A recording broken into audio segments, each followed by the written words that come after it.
So this is not an apples to apples comparison. That much should be clear. But I'd argue that it's at least a bicycle to a treadmill comparison. They're definitely both ways of exercising, but one takes you places while the other, although undeniably more modern, makes you work hard without really going anywhere. I'm sure many people don't even know the existence of Freelancer, and even less have actually played it. It was released in 2003, almost exactly 20 years before Starfield. It came out the same year as OG Call of Duty, Max Payne 2, and Need for Speed Underground. At a glance, it's easy to assume there's no real comparison to be made between the two. After all, the industry has evolved, right?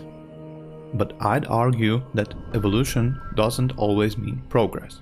And Freelancer, despite its age, might just hold the missing link that could elevate Starfield to a game it always wanted to be. Or, if I was to reference the mastermind of Nakey Jakey, Starfield and Freelancer should definitely bang. And this offspring would have the capacity to be a definitive and truly amazing space game experience. But before venturing any further, the first stop I would like to make is to briefly look at the development and scale to get a better feel on what resources were involved in making these games. Freelancer was developed by Digital Anvil, a small studio with a rather short lifespan. The development process was far from smooth.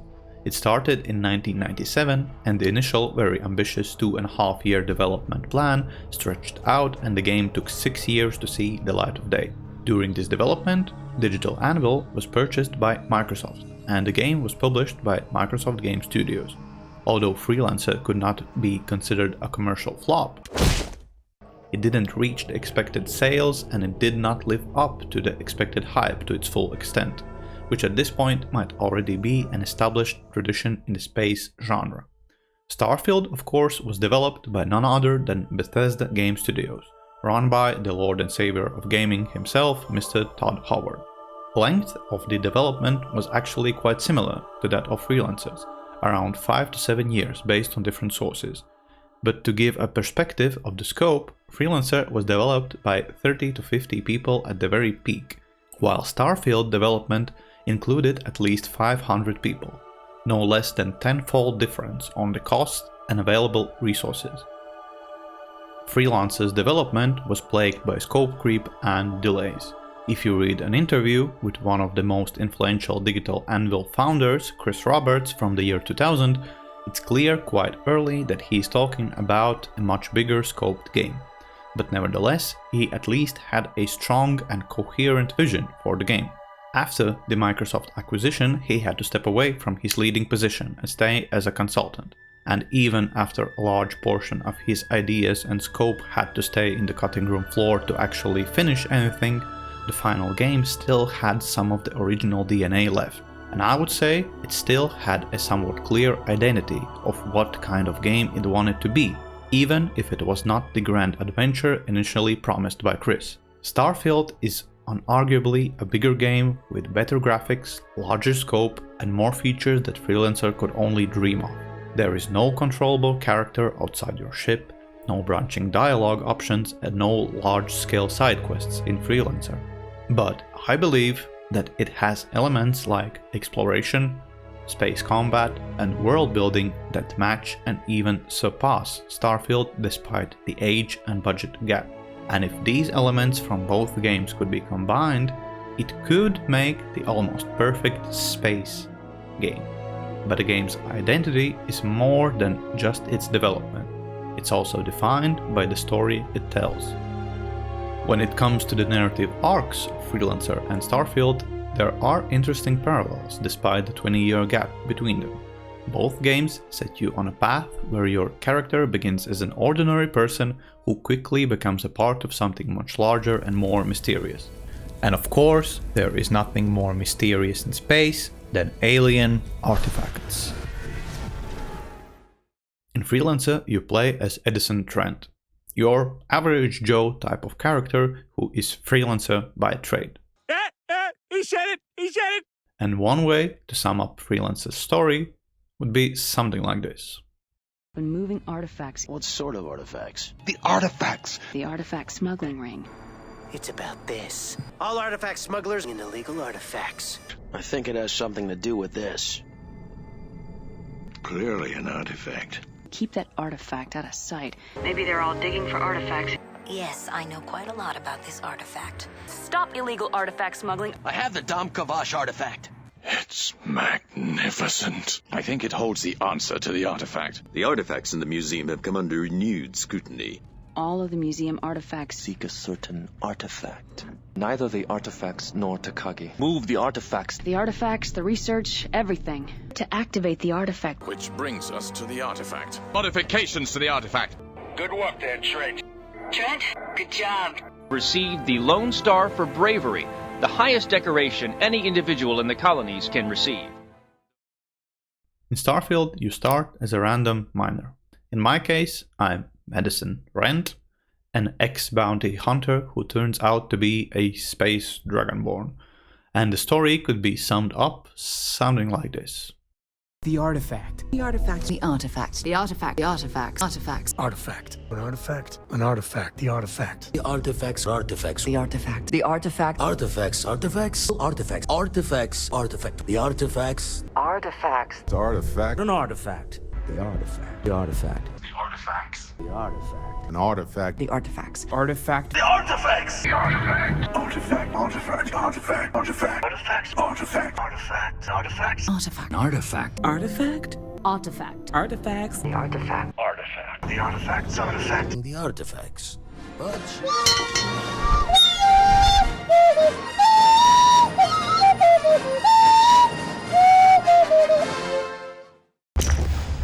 Huh? I would not say that either of these stories are a masterwork on game writing. They each have their flaws and at least some okay parts, at times one more than the other. But in the end, I personally enjoyed Freelancer's story more. Maybe because there's less distractions from the main questline, maybe because it was more coherently written and made more sense, or maybe just because it wasn't trying to take itself too seriously and wasn't getting too much in the way of the great gameplay. I may be also a bit biased because this game sparks a fair bit of nostalgia in me, but even when trying to look past my fond memories, I still somehow feel more engaged with this writing and how the player actions change the world around them. I judge my affection for the characters on how I reacted to possibly the most dramatic weapon in a writer's arsenal: death of a main character. In my playthrough, Sam died on the eye.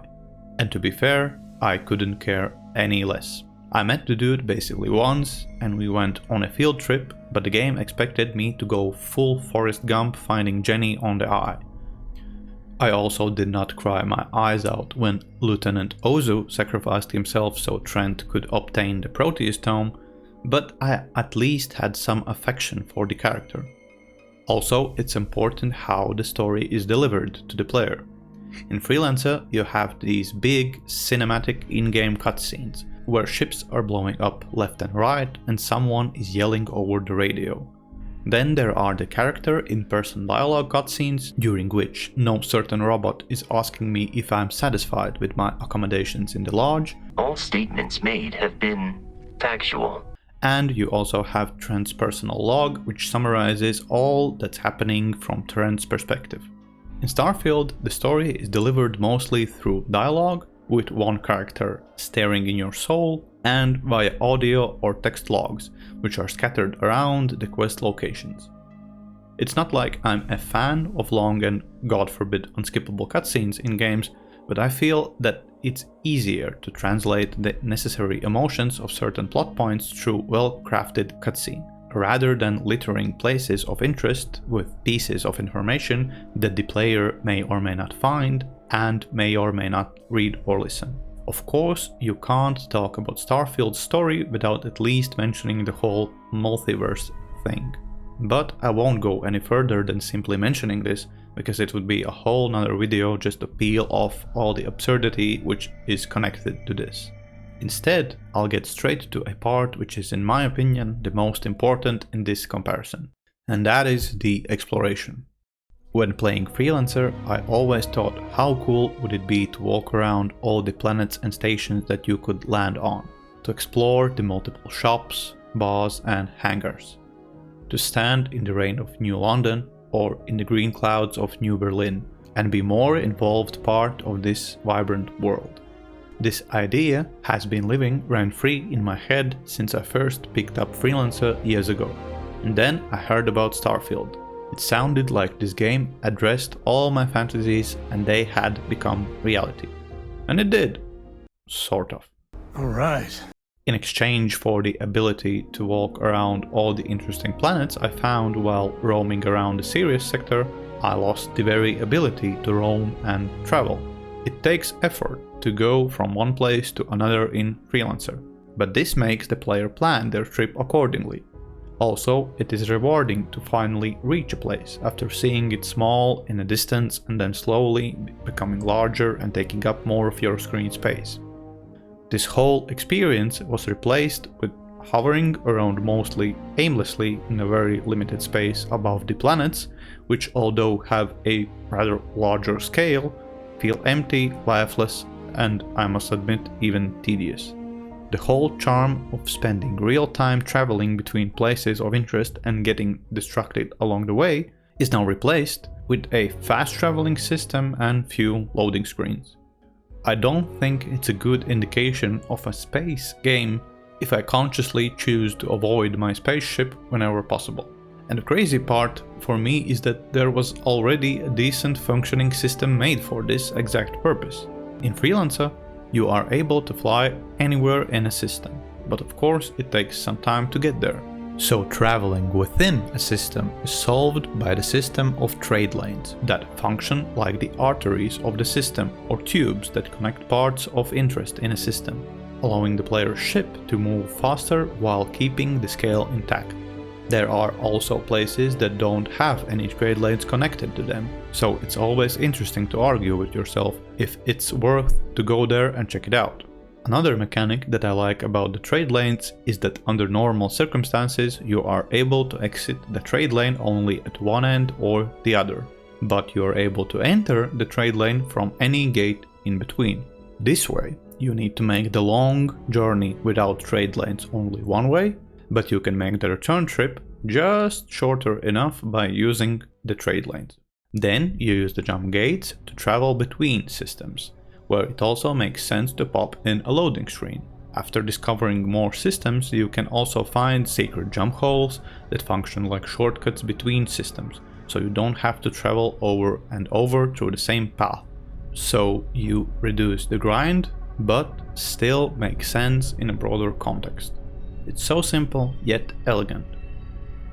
Another element which carries substantial overall enjoyment weight, at least for me, in a space game of course is connected to the spaceship combat. Starfield unarguably has better FPS combat. This is mainly because Freelancer has none. As for the spaceship combat, well, there we have some pretty different experiences. In both games the ship has pretty simplified controls. Point your mouse in the desirable direction, apply thrusters and you're off. The feel of the spaceship in Freelancer is more arcade-like, while Starfield goes for a little bit more simulation type of flight, with switching power between multiple systems and the ship reacting slower to player inputs. To me, the faster and snappier feel of Freelancer easily trumps whatever Starfield is trying to achieve with its flight system. Piloting the ship in Starfield feels awkward at most times. There is also the lock-on system, which truth be told I did not understand fully as well, just because I had so few combat encounters on my playthrough. But anyway, once you have started to move your ship around, of course you also need ways to damage hostile ships, otherwise there would be no much combat action to talk about.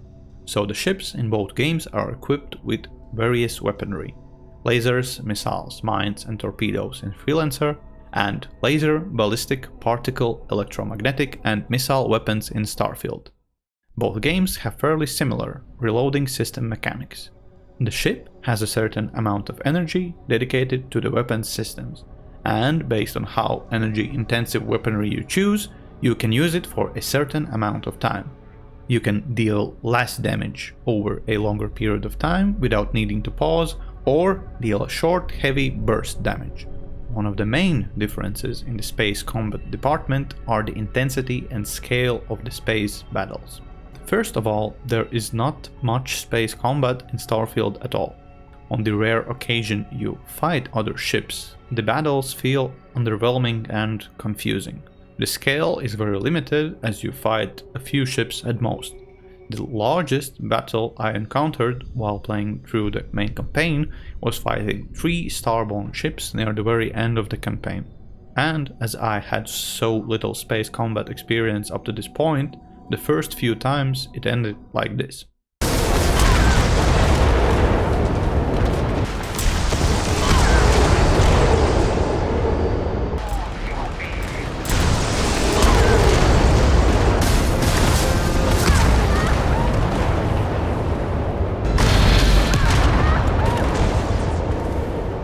Fortunately, I was able to solve this situation by upgrading some of my weaponry and plowing through the starborn ships like a slightly tipsy tractor driver going through my Eastern European grandma's potato field. Combat in Freelancer is action-packed from the very first encounters all the way to the end, slowly growing in scale and intensity. You start off by fighting off a few local pirates ambushing trade convoys, and you end up fighting armadas of unknown alien ships along with your allies.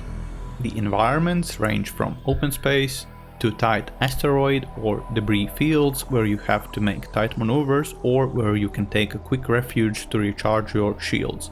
Although some parts can be challenging at first, all of them are made so they are just hard enough to keep the player upgrading their ship with better armaments and make better piloting decisions. Another system that pushes the Freelancer combat higher up the ranks is the GCSS, or the Generic Conversation System in Space. You'll be sorry you ever met me. Although it's far from perfect, the integration of the system in battles gives extra immersiveness and connectedness to the things happening around you. We've been hit! The hull is buckling and giving way! We're losing integrity! Also, this system provides some genuine and useful information, for example, when a hostile pilot has locked on to your ship. I have enemy target in my sights. In general, the battles in Freelancer keep you on your edge at all times. You are engaged in the battle, and looting the destroyed ships after a battle has ended, or sometimes fleeing from an unwinnable fight, is as thrilling as it can be.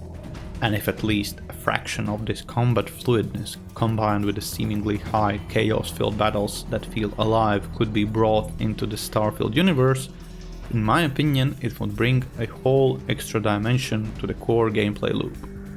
At least a few larger scale battles or better designed smaller battles with friendly ships fighting alongside would bring so much. This way, there could be at least some more initiative to spend hours in the intricate ship builder, which otherwise exists just to take up your time learning it. And that brings us to the spaceships. It would be pretty hard to make a game in space without including spaceships in your game. And this is the first part of the puzzle where I would actually choose more pieces out of Starfield's bag. In Freelancer, there are 27 player flyable ships from 4 classes: Light Fighter, Heavy Fighter, Very Heavy Fighter, and Freighter. There are also non-flyable ships like the Interceptor, Dreadnought, Battleship, Cruiser, Destroyer, Gunship, Gunboat, Transport, and Train. All of the flyable ships have pretty unique designs, which I would call very stylized, a few of them even cartoonish. Each of the houses have their own distinct style, with clear elements which illustrate from which house is each ship. Modification of these ships is quite limited. Visually, you can't adjust basically anything. All the improvements are connected to your firepower and survivability. You can choose from many different laser, turret, missile, mine, and torpedo types. What guns can you mount on your ship is determined by your ship class and the level of the mounting spots available. Each ship has a limited amount of mounting capabilities. The larger and heavier the ship, the more lasers and turrets you can cram in, but they will also use more energy, so it's always a game of balancing. The system of upgrading your ship is pretty straightforward and is not meant to take up too much of players' time. Now, taking into account that the exploration and space combat in Starfield is served in very limited doses, it was quite a surprise to see that in the ship department it's a whole nother story. Starfield has lots of ships, over 300 models to be precise, more than 10 times the ship count in Freelancer. Of course, as most of these ships have at least a few variations, there are not 300 unique distinct designs, but still there are a lot. And given the context of the shipbuilder feature, there are potentially infinite design variants. The style of these ships is also meant to be more realistic and aligning with the NASA-punk aesthetic. The ships are in general much larger compared to the player character and can be used as mobile bases.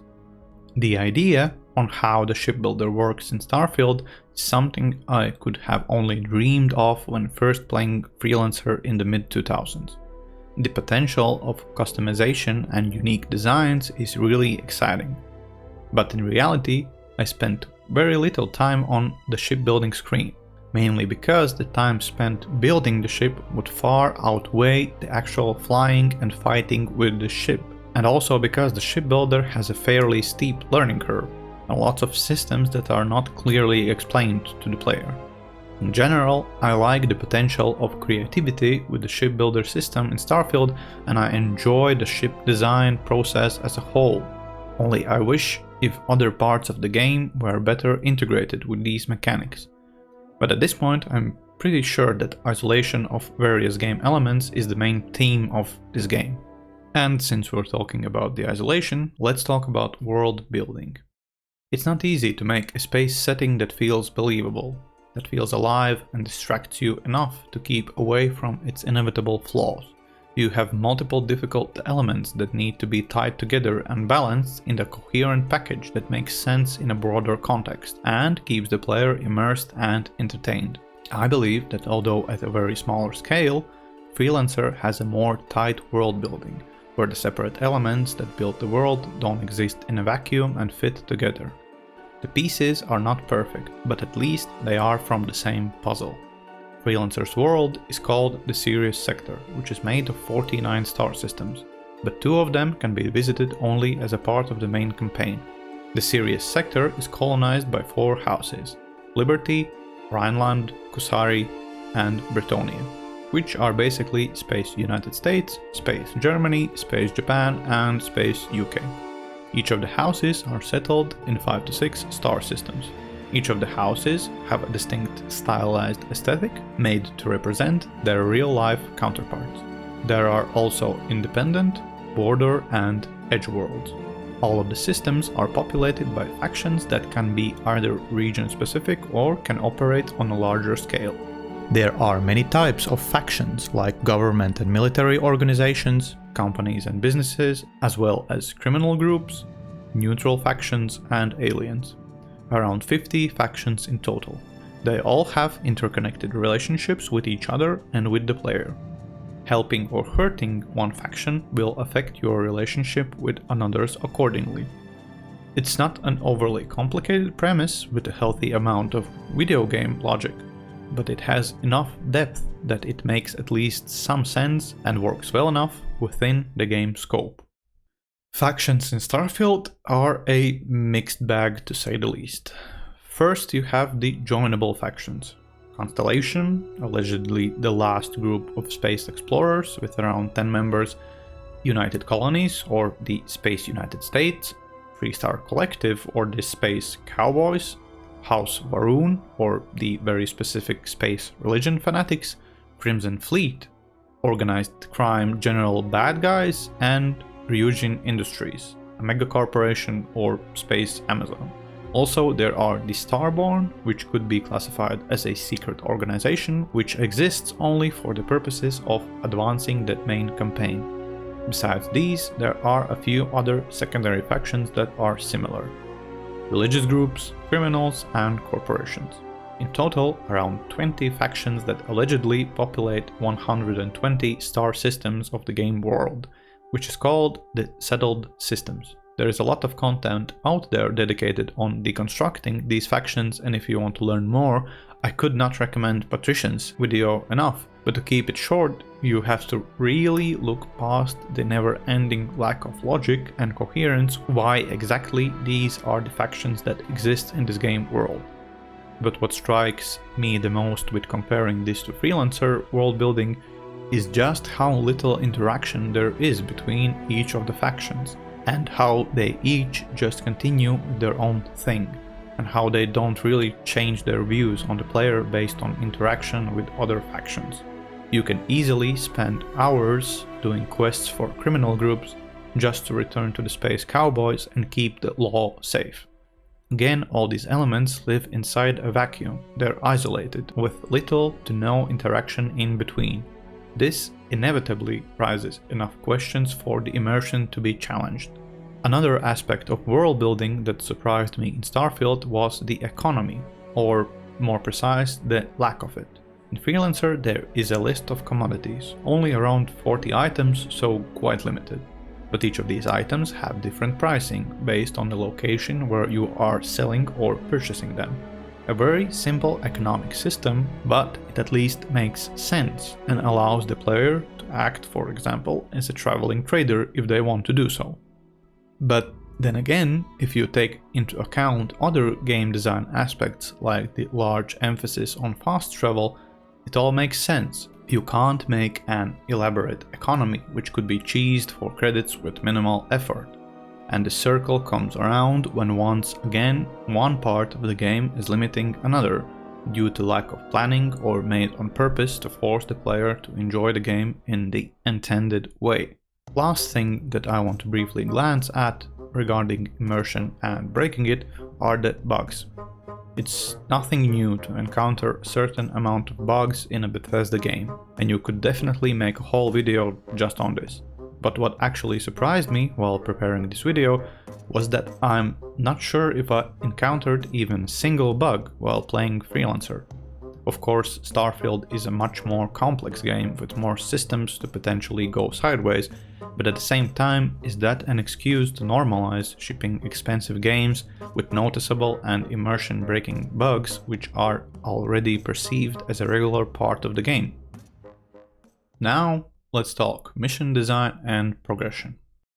Mission design in these games is much dependent on the game design choices and is respectively built around the other strong gameplay elements. So that's why you'll be spending most of your time fast traveling and dungeon crawling in Starfield and fighting enemy ships in space in Freelancer. And by itself, dungeon crawling is not better or worse than space combat, but it is undeniably different. And how cool would it be to have a game where you can have both? As for the progression, there are few things that Freelancer, in my opinion, does better. One, for example, is how the main plot, slowly but with determination, guides the player by scattering the mission locations throughout the Sirius sector. One of the parts I enjoy the most is the free time portions between the missions. So the mission brings you to a new place, and then you can explore the region at your own pace. This by itself is nothing groundbreaking, but I also enjoy the way you get out of this free time. The player needs to advance to the next level to progress with the story, and this is done by reaching a certain level of net worth. And how you reach this net worth is totally up to the player. You can go do the obvious thing and complete some Radiant side quests, or, based on your ship, you can also act as a traveling trader, go mining, or even smuggle contraband from one system to another. The leveling system itself, of course, is more expanded in Starfield. Although the naming of certain upgrades is ambiguous to say the least, I do enjoy the challenge mechanic for the skill tree ranks, and there are lots of different attributes to choose from. But again, Starfield finds itself in a peculiar situation. The character creation and skill tree are clear elements of a rather mature role-playing game. But at the same time, the role-playing which is directly connected to the gameplay itself is limited by the game design choices. So to conclude, I see these two games as pieces of the almost perfect puzzle, that each do their own thing well enough to be somewhat enjoyable, but fused together could make something truly great. So if someone could make a space RPG with decent enough, not overcomplicated story, which does not get in the way of the gameplay and is presented in a fun, entertaining way, with actual space exploration that is not endless load screens, with being able to land on certain planets and explore them in first person, with customizable shipbuilding and upgrading system allowing to create unique designs, with engaging and dynamic spaceship combat where to actually use these ships you make, this taking place in a world with somewhat coordinated design which feels alive and makes more sense than meshing together whatever 5 individual writing departments came up with, without piles of immersion breaking bugs in each play session, with a mission design that goes past just going there and telling this person that, and with skill system that provides a sense of progression and allows somewhat different playstyles. I know this is no small feat, and I'm not sure that given the context of modern game development practices, there is any studio that could realize my dream space RPG. But until then, I'll most likely keep replaying Freelancer every few years, and maybe now Starfield will join alongside as well. And I will just keep hoping these two games make some sweet love and produce a digitally superior offspring. Before ending, I wanted to place a few disclaimers. First, regarding mods. Of course, Starfield fans could say that many of the issues that I glanced at can be fixed or made superior using mods.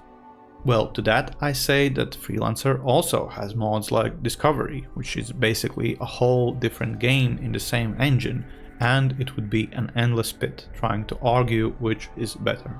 And another reason why I wouldn't like to compare modded games is because mods are generally made by fans, and this is the way they pay their tribute to the game and most often don't even earn a single penny doing so. That's why I don't feel bad criticizing a multi-billion-dollar company, but avoid comparing the games in a state which is altered by community, addressing things that most likely had to be addressed by the developers themselves. Also, I must add that Freelancer is technically considered abandonware. It was never released digitally, and the only way to legitimately purchase the game is to find a physical copy on sites like eBay. The footage in this video was captured playing with the HD edition mod, which alters the game only by allowing it to be more reasonably played on modern hardware and aspect ratios. In the end, I really hope that this video motivates at least one person to try out Freelancer and experience this engaging, less known title themselves. And if you made it so far in the video, I truly thank you for your time. If you enjoyed the video, I would greatly appreciate it if you left a like or a dislike if you didn't enjoy it. And leave a comment if there are other things you like or dislike about any of these games, or if you would like to see more content in similar fashion. Stay safe, and bye for now.